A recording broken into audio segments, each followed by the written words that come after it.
Fala pessoal, boa noite, tudo bem com vocês? Bom, hoje nós vamos ter a quarta live, né, do projeto Descobrindo as Áreas da Medicina.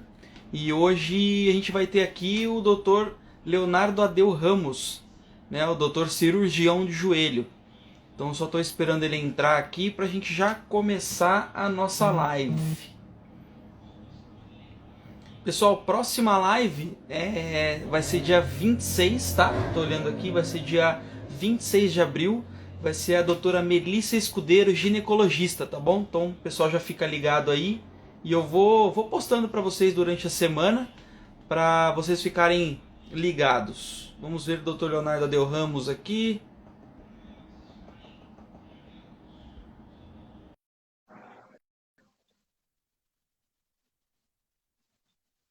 Lembre de tirar suas dúvidas sobre o joelho, que é a especialidade do doutor Leonardo Adeu.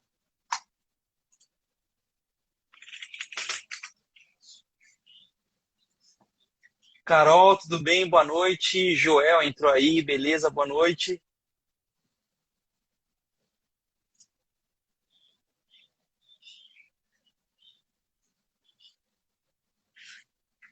Estamos só aguardando o doutor Leonardo.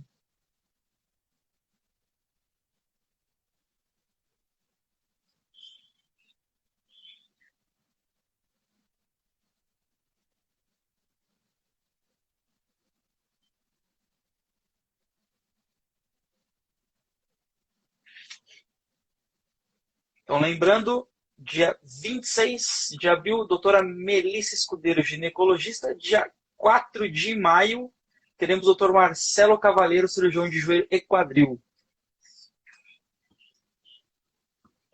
O doutor Leonardo já está aí. Já iremos começar nossa live, galera.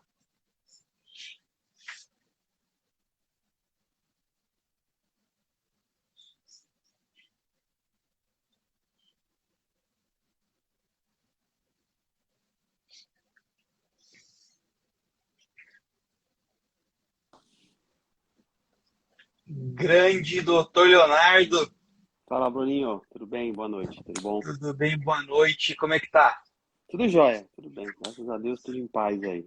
E aí, as coisas aí, como é que Trabalhando estão? bastante, chefe. Sempre, né, Bruninho? Você sabe como é que é. Você já participou da guerra que é lá, né? Já Nosso hospital, participei dessa. lá é sempre puxado. É isso aí, doutor. Obrigado aí por ceder esse tempinho para falar com a gente nesse projeto para conhecer as áreas da medicina. Só tenho a agradecer ao senhor aí por isso. E vamos começar. O senhor se apresente para a gente. Bom, meu nome é Leonardo Adeu Ramos, né? Eu sou médico ortopedista. Atualmente eu trabalho num consultório privado, que fica na Avenida Pacaembu, e também eu trabalho no Hospital Nipo Brasileiro, né? Eu me formei na Santa Casa de São Paulo, fiz medicina e residência médica na Santa Casa de São Paulo. Depois fui fazer a pós-graduação e a especialização na Unifesp, na Escola Paulista de Medicina, né? Onde eu estou até hoje lá. Hoje eu sou docente da disciplina de medicina do esporte, né? Então eu oriento lá os alunos no mestrado profissional, né? Então eu tenho essa atividade que é uma atividade acadêmica, né? Que é associada ao mestrado, né? Como docente. E tenho a minha atividade, né, de assistencial, que é no consultório e no Hospital Nipo Brasileiro. Show, chefe. E a medicina, como que veio na sua vida? Sempre quis ser médico, doutor Leonardo? Não, eu não pensava em ser médico, no começo aí da minha vida. Nunca pensava em ser médico. Sempre gostei da questão das questões biológicas, né? Sempre gostei da biologia, sempre gostei de atividades ao ar livre, né? E aí o esporte foi me puxando para a medicina. Então eu posso dizer que eu já entrei na medicina já querendo meio fazer algo relacionado ao esporte, a trauma. Sempre foi o que me atraiu, né? E aí, quando você pensa em esporte, quer dizer, você pensa em lesão, e aí eu fui me encaminhando para a ortopedia. Então, quando eu chego na ortopedia, eu já tinha aí uma visão que eu queria fazer alguma coisa relacionada com esporte, né? Com artroscopia, cuidar de atleta.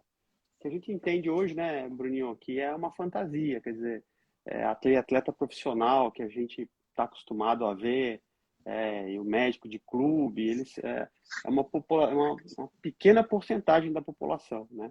Agora, se a gente considerar Aham. todo mundo que gosta de fazer atividade física ou que faz algum tipo de atividade física, isso sim é muito grande, quer dizer, todo mundo pelo menos deveria fazer alguma atividade física. Então, se a gente pensar em um médico que cuida da atividade física e do esporte, ou, né, ou da saúde vinculada à atividade física, então aí esse leque se amplia, né? Então, Aham. foi por aí que eu fui. Então, na verdade, as atividades, né, outdoor, né, é, sempre gostei de fazer escalada, caminhada, trekking, né, mergulho, quer dizer, todas as atividades ao ar livre foram me levando e foram fazendo com que eu fosse buscar alguma profissão que eu conseguisse fazer medicina e ao mesmo tempo estar próximo do esporte. Então isso, a medicina do esporte e a ortopedia me trouxeram, me deram essa possibilidade, vamos dizer assim. Então, bom, sempre gostou de fazer exercícios, né? Quando entrou na medicina, já sabia que queria ortopedia ou ali no meio pensou em mudar?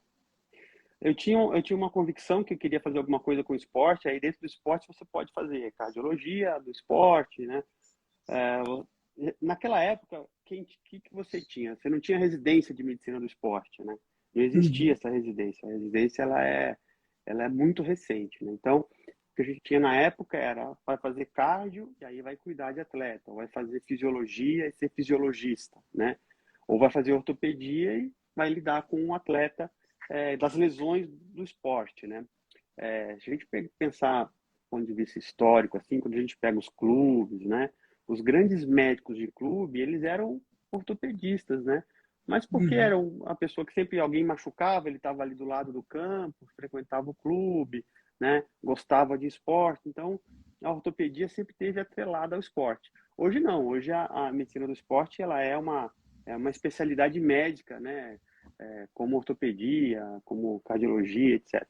Então eu tinha a possibilidade de fazer cardiologia e aí para a área esportiva, fazer a fisiatria, que é um ramo da medicina que cuida de reabilitação, ou alguma coisa que envolvesse o cuidado das lesões, né, diretamente, que aí foi o que me chamou a atenção da ortopedia. Era uma especialidade cirúrgica, a ortopedia é uma especialidade cirúrgica, e ao mesmo tempo ela permite esse contato com os atletas. Então foi por aí.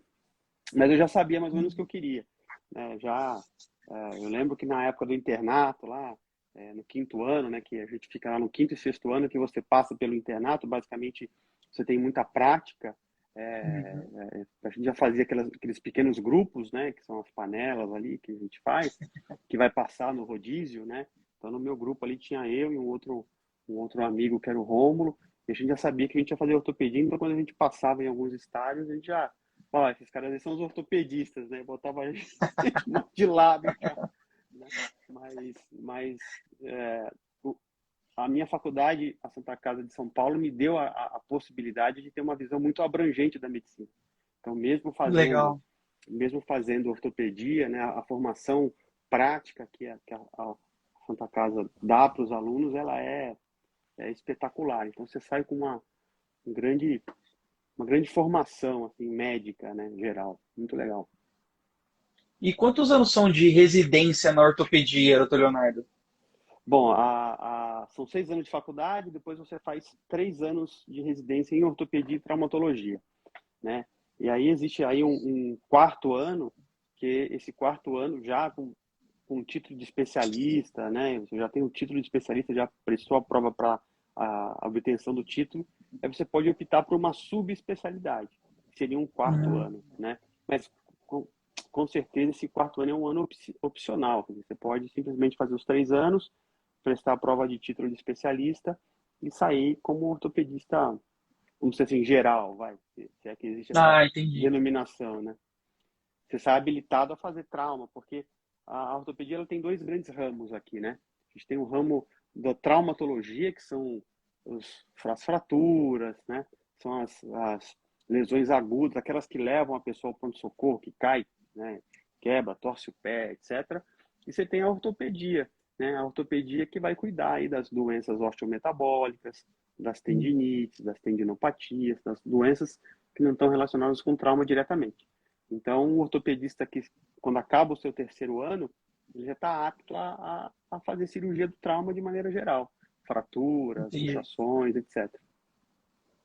E por que o joelho? Ah, o joelho veio, ele veio, também não foi escolhido, viu, Bruninho?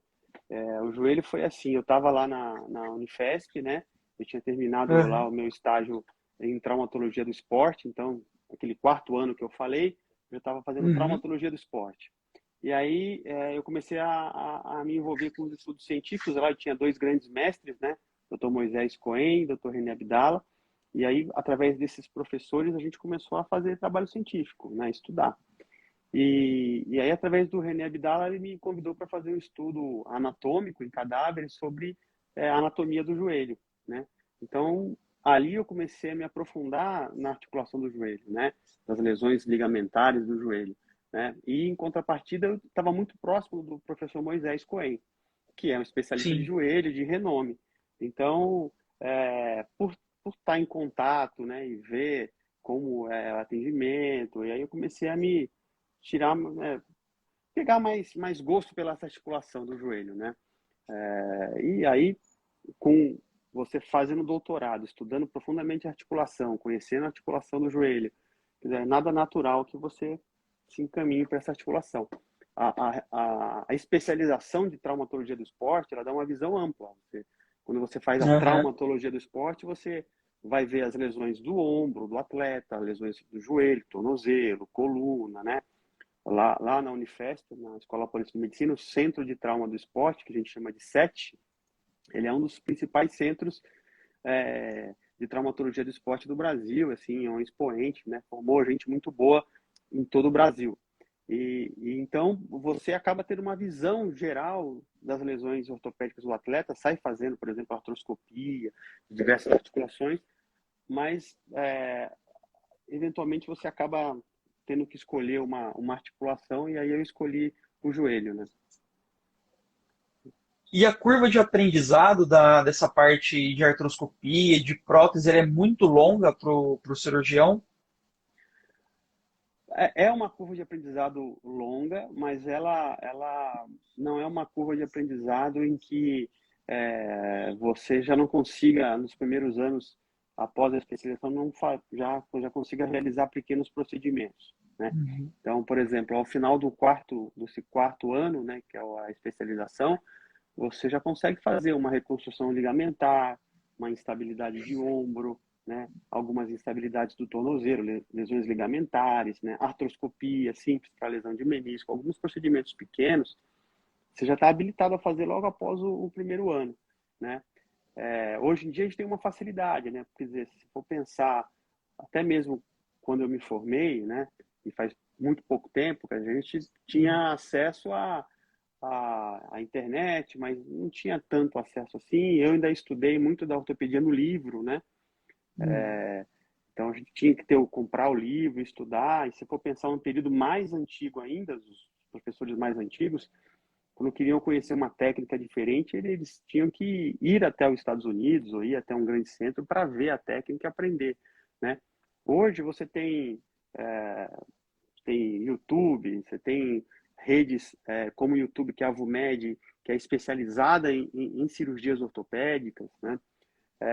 Você tem a internet, tem as revistas antes.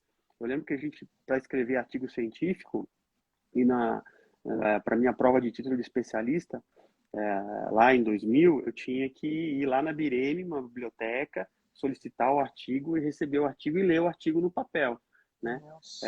Ou eventualmente ir com um pendrive lá e pegar os artigos, né? E hoje em dia não, hoje em dia você entra no YouTube aí, você entra no Google e consegue ter acesso à informação. Então, o Uhum. acesso à informação, é, ainda existe hoje os laboratórios de artroscopia. Então, em São Paulo nós temos laboratórios de artroscopia, existem empresas que promovem cursos de artroscopia. Então, isso fez com que a curva de aprendizado ela fosse se achatando, né? Então, hoje não é mais um bicho de sete cabeças como era há 20 anos. Hoje você consegue praticar muito mais do que antes, né? Hoje além dos laboratórios, o acesso aos instrumentais também é mais rápido, mais fácil, né? Ah, sim. Se for pensar nos cirurgiões mais antigos, que começaram a artroscopia na década de 80, aqui no Brasil, 90, muitos deles tinham seu próprio artroscópio, sua Uhum. própria lente. Então, eles levavam aquela lente para para um hospital, esterilizava e usava. O especialista que Nossa. não tinha lente não conseguia operar, né? Porque poucos hospitais tinham o artroscópio. Aí depois os grandes Aham. hospitais foram comprando artroscópio, algumas empresas começaram a disponibilizar o artroscópio para os cirurgiões, e aí hoje em dia dificilmente não tem um hospital que não tem um artroscópio lá, né? Mas no começo, Entendi. se não tivesse artroscópio, você não conseguia operar. Então, a Nossa. disponibilidade do material também melhorou. Melhorou o acesso, né, a facilidade, o acesso.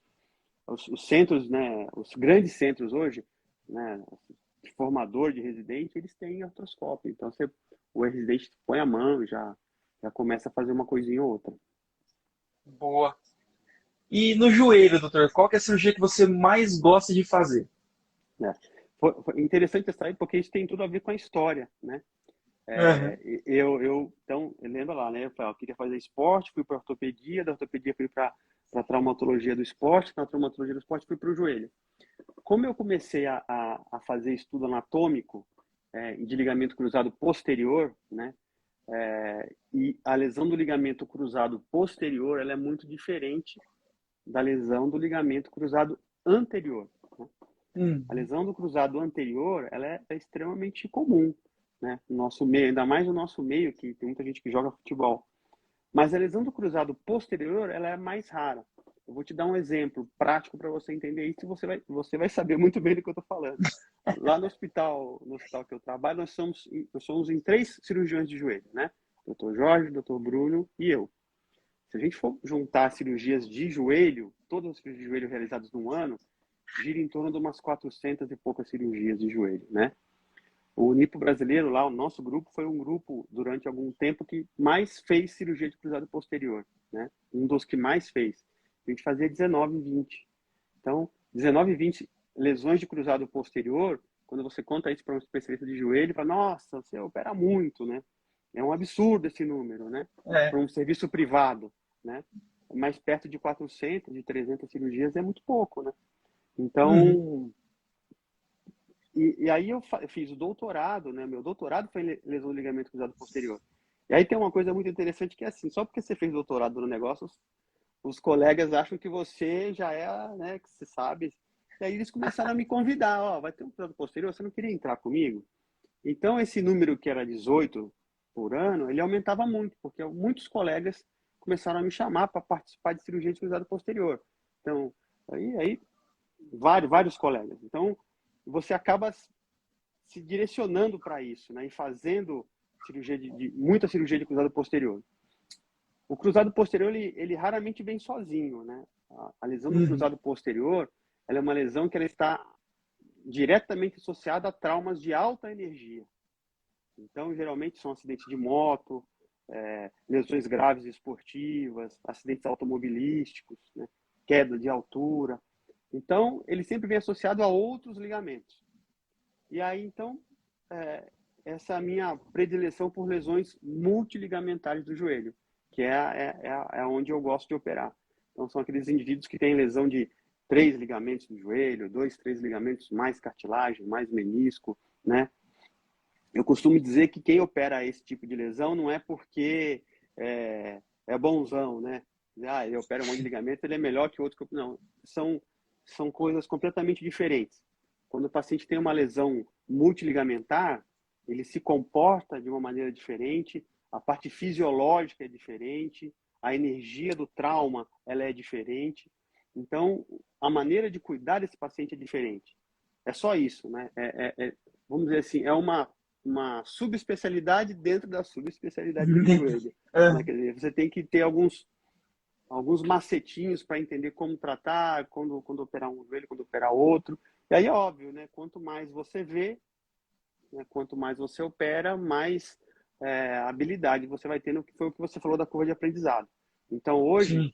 eu recebo muitos casos, por exemplo, de alguns colegas, né, ou que vão encaminhados para mim, que são lesões multiligamentares, ou a luxação do joelho, né, que são lesões graves, e que chegam até mim para realizar, e é a cirurgia que eu mais gosto de fazer. E, bom, a cirurgia do cruzado posterior, ela acaba sendo um pouquinho mais rara, entre aspas, né? Do que lesão meniscal, lesão do LCA. E qual que é a cirurgia mais feita no joelho? A mais comum feita no joelho? A cirurgia mais comum ela é a artroscopia, né? O que é a artroscopia? É uma técnica cirúrgica que ela é minimamente invasiva porque não há incisão no joelho. A gente faz pequenos furinhos, nós chamamos de portais, e por esses pequenos furinhos a gente consegue colocar uma câmera lá dentro. Essa câmera ela tem 4 milímetros de diâmetro e essa câmera é uma lente num tubinho de vidro. Então, com essa lente eu consigo olhar todo o joelho por dentro, né? Obviamente que essa lente ela é conectada a um dispositivo que é uma câmera, e essa câmera a um monitor de TV, e eu consigo ver todo o joelho por dentro, né? E consigo também, através de outros furinhos, usar pinças e instrumentais especializados para tratar o menisco, a cartilagem, para auxiliar nas reconstruções ligamentares. Então, se for pensar assim, sensu lato, a cirurgia mais realizada de joelho é a artroscopia. Para que se Uhum. usa a artroscopia? Bom, a artroscopia pode ser feita para cirurgia de menisco, essa sim é a mais realizada, mas também pode ser usada para lesão de cartilagem e outras, né? Então é muito cuidado quando a gente ouve assim, o que você fez cirurgia? Você fez? Fiz uma artroscopia. Aí você viu o outro do lado lá, ela também fez uma artroscopia, mas eu estou pisando e você não. Então, como é que isso pode acontecer? Bom, porque provavelmente a cirurgia foi diferente. Ele fez uma sutura Uhum. de menisco, em que o paciente tem que ficar um tempo sem pisar ou andando de muleta, e o outro fez uma simples ressecção do menisco. Quer dizer, cirurgias completamente diferentes, mas quando você olha por fora, artroscopia, né? Mesma coisa. Mesma coisa. Legal. E, chefe, para a gente terminar e abrir as perguntas, o que que é um instrumentador cirúrgico para você? Isso eu já te falei muito nas nossas cirurgias, né? A gente, eu Já acho que bastante. o instrumentador cirúrgico, ele é uma pessoa fundamental para a cirurgia, né? Eu costumo brincar lá e eu sempre chamo o instrumentador do xerife, né? Ele é o xerife porque ele vai estar ali é, olhando para aquilo que o cirurgião não pode olhar. O cirurgião está concentrado em fazer ali o procedimento, né? Mas ele não sabe se alguma pessoa que está circulando pela sala não esbarrou na mesa e contaminou o material. Quando o cirurgião chega para fazer a cirurgia, o instrumentador já está lá e já conferiu se o material está ok, né? Se a sala tem condição adequada para fazer a cirurgia, né? Se o paciente internou, não internou, ou seja, o instrumentador ele tem um papel de gerenciamento, né? É Hum. óbvio que a gente tem que tomar cuidado para o instrumentador não ser aquele indivíduo cansado, né? Que eu brinco, né? É o cara que chega lá, senta no canto da sala, lá, fica lá esperando a cirurgia começar. Aí você, que viu o fio? Que fio? Né? Você viu se a pinça está aí? Pinça, quer dizer, esse tipo de instrumentador, que infelizmente existe, ele pode ser ótimo em instrumentar, no ato de instrumentar, mas o ato de instrumentar, ou seja, pode pegar uma pinça e entregar na mão do cirurgião, ele é muito pequeno perto do universo gigante que é a responsabilidade do instrumentador. Por exemplo, se o cirurgião vai pegar o foco lá, né? E o cirurgião encosta a mão e não percebe que está de luva, numa região não estéril, o instrumentador tem que estar atento e falar, olha, contaminou, né? E se o instrumentador falar, ó, contaminou, qual que é o correto? Independente se o cirurgião achar que contaminou ou não, ele pode ter certeza absoluta que não contaminou. O correto, em prol da segurança do doente, é trocar a luva e trocar Trocar tudo a paramentos. luz. Então, ou Hum. seja, olha só como é importante, né, a figura do instrumentador. Agora, se ele está olhando para o teto, se ele está prestando atenção em outras coisas e não está observando o que está acontecendo na cirurgia, muito provavelmente ele contribuiu para uma possível infecção, por exemplo. Aham. Então, existe uma responsabilidade do instrumentador em... Por isso que eu brinco que ele é o xerife, porque quando o cirurgião está lá operando, eles são os olhos do cirurgião para outras coisas, né? Se o material foi aberto de maneira correta, se o circulante de sala não contaminou o material na hora de abrir, né? Se o fio foi colocado de maneira correta na pinça, né? Quer dizer, se a pessoa da empresa, porque o instrumentador da empresa ou o representante da empresa, ele também está lá para vender o material, né? Quer dizer, então, Uhum. e para disponibilizar. A responsabilidade é do instrumentador da empresa, desculpa, da equipe, né? E aí, extrapolando, ele auxilia o cirurgião, por exemplo, na hora do fechamento, cortando o fio, apresentando, ele auxilia no curativo. Lembra que a gente brincava na cirurgia, olha, se o paciente reclamar na madrugada que o curativo está muito apertado ou está sujo, você vai voltar comigo no hospital para trocar. Por quê? Porque Exatamente. é a parceria, você entendeu? Né? É, A gente faz lá junto o curativo, troca o curativo, faz tudo junto, né? E a sua responsabilidade. O instrumentador, ele é coparticipante de tudo, né? Pode ser que ele não seja ali a pessoa que, mas ele não é o cirurgião. Tudo bem, ele não é o cirurgião. Mas um time não joga só com um centroavante ou com um goleiro, né? O time joga completo, né? completo, Ninguém exatamente. faz nada sozinho, né? Então, ter um bom instrumentador, um instrumentador que antevê os passos da cirurgia, que o cirurgião, ele sabe, numa cirurgia de ligamento, por exemplo, que o cirurgião vai fazer um corte na pele, vai fazer hemostasia, aí ele vai retirar o enxerto, ele usa uma pinça X para retirar o enxerto. Ele já está com essa pinça na mão, entendeu? Hum. Ele não precisa esperar alguém pedir. Ele vai lá e já, quando o cirurgião olha para o lado e pede, ele já dá na mão do cirurgião. Ganha tempo na cirurgia, menor tempo cirúrgico, representa menor risco de infecção, menos anestesia para o paciente, né? Então, o instrumentador, de alguma maneira, está participando para menos complicação e o melhor resultado da cirurgia, né? É um papel super importante, né? Todo mundo contribui com sua parte em prol do paciente. A gente está ali pelo paciente, né? Então, a atenção aos procedimentos, né? Saber o passo a passo da cirurgia, conhecer de que maneira o cirurgião gosta de trabalhar é fundamental, né, para um bom instrumentador. Eu falo que eu sou suspeito para falar de você, né, chefe? A gente trabalhou efetivamente 7 anos aí juntos e nem sei quantos anos a gente já se conhece também. Hoje meu pai que instrumenta para o Dr. Leonardo. Eu só tenho a agradecer também a confiança, né, de todo esse tempo que a gente trabalhou junto. E antes da gente finalizar, tem umas perguntinhas aqui, vamos ver. Vamos lá. A primeira é, doutor, vi que as impressoras 3D conseguem replicar com perfeição algumas peças. O senhor acredita que no futuro possa ser utilizada como material que permite utilizar como prótese? Bom, já existem próteses customizadas, né? Isso já existe, né?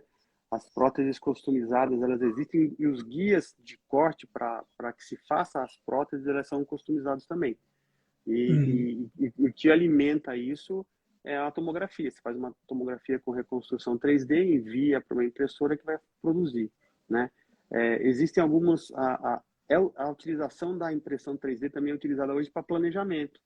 Então, o paciente tem uma sequela de fratura ou tem um osso que é muito peculiar, a gente faz o exame, faz a impressão 3D daquela parte do membro que eu quero estar, do joelho, por exemplo, e aí eu tenho um joelho exatamente igual ao joelho do paciente na minha mesa, aí eu consigo ver qual é a placa que se encaixa melhor, eu consigo planejar a cirurgia melhor. O grande problema hoje de toda a tecnologia, toda inovação em ortopedia é custo, né? Quer dizer, então a gente tem que sempre avaliar as vantagens de custo, né? Por mais que seja uma tecnologia ou uma inovação super, é, é, vamos dizer assim, uma coisa super nova, né? Ou uma invenção super nova, se essa invenção super nova ela não é capaz de reduzir custo, né? E melhorar a qualidade dos procedimentos, né? Ela pode ser super legal, super tecnológica, mas se ela Uhum. não consegue vencer esses dois quesitos para o que já existe, ela é só mais uma invenção legal, né? Então, qual que é o próximo passo de tudo isso que é feito com impressão 3D hoje, né? É a gente começar a estudar se realmente é custo-efetividade e custo-benefício. São dois estudos Uhum. que a gente tem que fazer para ver se vale a pena, né? Por exemplo, vou dar um exemplo aqui, o parafuso de interferência, é um parafuso que a gente usa hoje para fazer cirurgia de ligamento cruzado. Ele tem de metal, ele tem de titânio, ele tem de um plástico biodegradável, que pode ser confeccionado, é um plástico, ele pode ser confeccionado do tamanho que a gente quiser, do modelo que a gente quiser. Quando a gente faz os estudos, né, para avaliar efetividade, eles têm o mesmo, eles conseguem atingir a mesma efetividade, eles têm a mesma função. Então, será que vale a pena Entendi. você investir num parafuso que é muito mais caro se o de titânio ou de aço faz a mesma coisa, né? Uhum. É exatamente igual, o resultado final é exatamente igual para o paciente, né? Sendo que o custo é muito maior. Então a gente tem que levar isso em Entendi. conta, e isso independe do país, tá, Bruninho? Ah, tá. Você pode estar a Inglaterra, por exemplo, que tem um sistema público que é copiado no mundo inteiro, ela faz esse tipo de estudo o tempo inteiro, né? A pessoa chega lá, ó, fiz uma invenção aqui, eles vão testar e vão ver se isso é custo-efetividade, Uhum. se é custo efetivo.